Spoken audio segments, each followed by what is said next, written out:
गुरुजी के आश्रम में कुछ शिष्य रहा करते थे। अब वे गुरुजी की सेवा भी करते और शिक्षा भी प्राप्त करते और वहीं पर रहा करते। जब वे काम करते थे तो गुरुजी का भी काम, उनकी साफ सफाई भी उनके जहां उनका रहना होता था वहां की और आश्रम की दोनों की सफाई किया करते।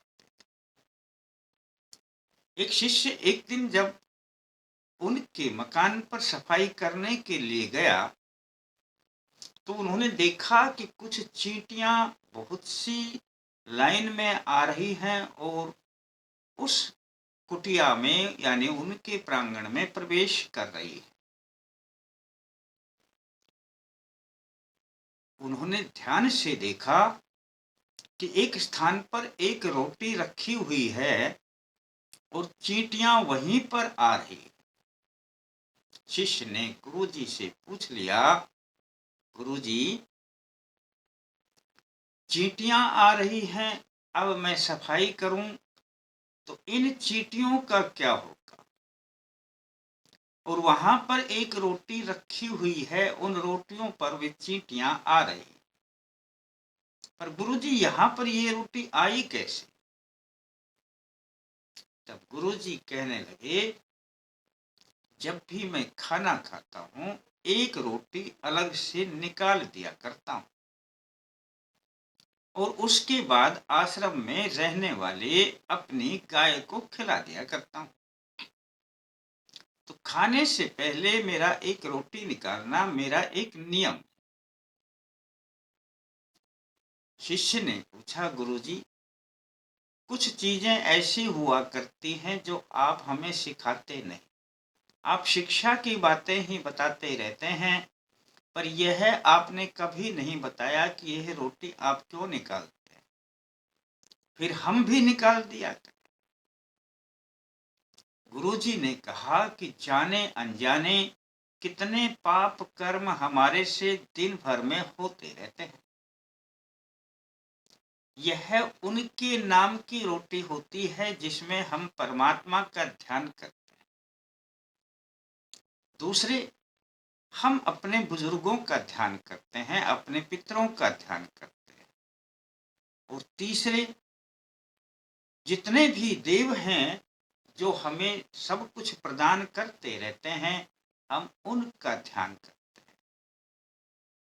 हम इन तीनों का ध्यान करते हैं और ध्यान करने के बाद इस रोटी को हाथ में लेके ध्यान करते हैं और फिर अलग रख देते हैं। आज हम किसी कारणवश यह रोटी गाय तक पहुंचा नहीं पाए, अन्यथा हम रोजाना फिर इसको गाय को दे दिया करते।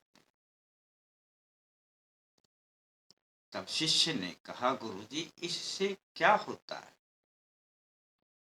गुरुजी कहने लगे कि परमपिता परमेश्वर प्रसन्न होते हैं, हमारे पितृ प्रसन्न होते हैं और सभी देव प्रसन्न होते हैं। हमारे काम जीवन में कभी नहीं रुकते। हम खाने से पहले यदि उनका ध्यान करके उन्हें समर्पित कर दें,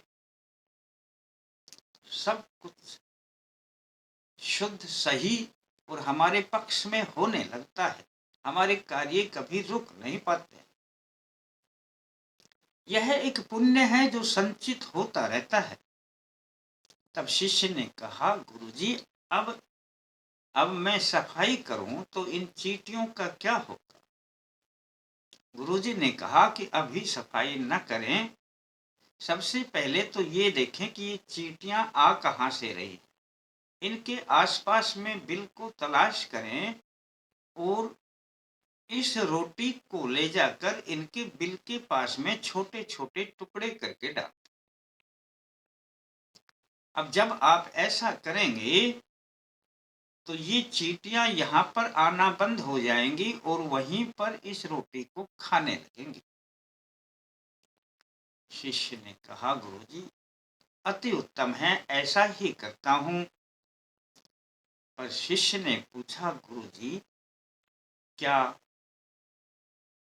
गाय ना हो या गौ माता ना हो तो क्या ये रोटी किसी को भी खिलाई जा सकती? गुरुजी ने कहा किसी को भी खिला सकते हैं, ये तो हमारे आश्रम में गाय है तो हम इन्हें खिला देते हैं, अन्यथा यह पक्षियों को भी डाल सकते हैं, चींटियों पर भी डाल सकते हैं, आप चाहे जिसे खिला सकते हैं। शिष्य बड़े प्रसन्न हुए। गुरुजी की यह बात उनके मन में जची और वे भी इनका अनुसरण करने। दोस्तों, ये सब बात मैं आपको क्यों बता रहा हूं?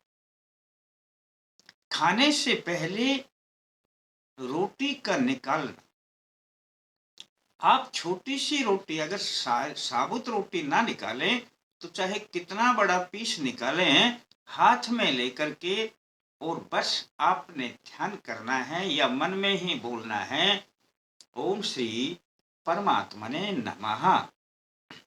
तो ये परमात्मा को स्वीकार, और उसी वक्त फिर बोलना है ओम श्री पितृदेवाय नमः। तो ये पितृदेवों के लिए भी हो जाती है। और ओम सर्वेभ्यो देवेभ्यो नमः, ऐसा अपने मन में बोल दें तो आप इस रोटी को बोल करके फिर अलग रख दें। उसके बाद आप इस रोटी को चाहे आप किसी को भी खिला सकते हैं, गौ माता हो तो गौ माता को खिला सकते हैं, चींटियों का बिल हो कहीं पे छोटा छोटा चूरा करके डाल सकते हैं, कुत्ते को भी खिला सकते हैं, छोटा छोटा करके पक्षियों को भी डाल सकते हैं अपनी छत पर। यानी आपको खाने से पहले यदि आप अपना एक छोटा सा एक रोटी का टुकड़ा निकाल देते हैं और अपने मन में यह 3 मंत्र बोलते हैं, यानी कि 3 जगह पर आपका यह टुकड़ा चला जाता है। जाता तो यह जीव जंतुओं के पेट में है, पर यह उनके नाम से जब जाता है तो दोस्तों परम पिता परमेश्वर से आपके सारे काम, आपके किए हुए पाप दोष भी नष्ट होने लगते हैं, आपके कभी कामों में रुकावट नहीं आती, पितृदेव भी सदा प्रसन्न रहते हैं। पितृदेवों की कृपा यदि बन जाए तो सभी देव प्रसन्न रहते हैं, और सभी देवों के लिए भी तो आप बोलते हैं ओम सर्वेभ्यो देवेभ्यो नमः। दोस्तों, बात छोटी सी हुआ करती है लेकिन इनका महत्व बड़ा हुआ करता है। आप एक छोटा सा यह प्रयोग है, जब भी खाना खाएं अपना एक छोटा सा टुकड़ा निकाल दें और एक रोटी निकालें, एक निकाल दें, ये आपके ऊपर है, इनका कोई पैमाना नहीं हुआ करता है। अब आप पूछेंगे कि क्या उसी वक्त खाना खाने के बाद ये डाल दें? हाँ, खाना खाने के बाद यदि आपके पास में कोई भी जीव जंतु हो किसी को भी डाल दें। रात को यदि आप लेट खाते हैं, बाहर नहीं निकल सकते, तो उसे रख दें, अगले दिन सुबह डाल दें, या अगले दिन सुबह जब खाएं तो उसका निकाल के दोनों एक साथ डाल दें। ये रात को अगर लेट खाते हैं तब की बातें हैं, अन्यथा जल्दी खाते हैं तो जीव जंतु बहुत मिल जाते हैं। दोस्तों, छोटा सा प्रयोग है, यदि आप इस प्रयोग को करेंगे तो समझ लेना आपका जीवन बदलने लग जाएगा। एक छोटे से रोटी के टुकड़े में भगवान भी खुश होंगे, पितृदेव भी खुश होंगे और सारे देव भी खुश होंगे, और आपके काम भी बनने लगेंगे, और आपके कर्म यह संचित होते हैं। दोस्तों, आपको धीरे धीरे करके पता चलेगा, आपका जीवन बदलने लग जाएगा। अच्छा लगता है तो दोस्तों करके देखें, पर एक काम तो कर ही लें, जो प्रेमी नए इस वीडियो को देखते हैं वे सब्सक्राइब कर लें, घंटी को दबा करके, और आ लिखा है आल को दबा दें, और वीडियो को लाइक कर लें। फिर मिलते हैं दोस्तों नए अंक के साथ, तब तक के लिए जय माता दी।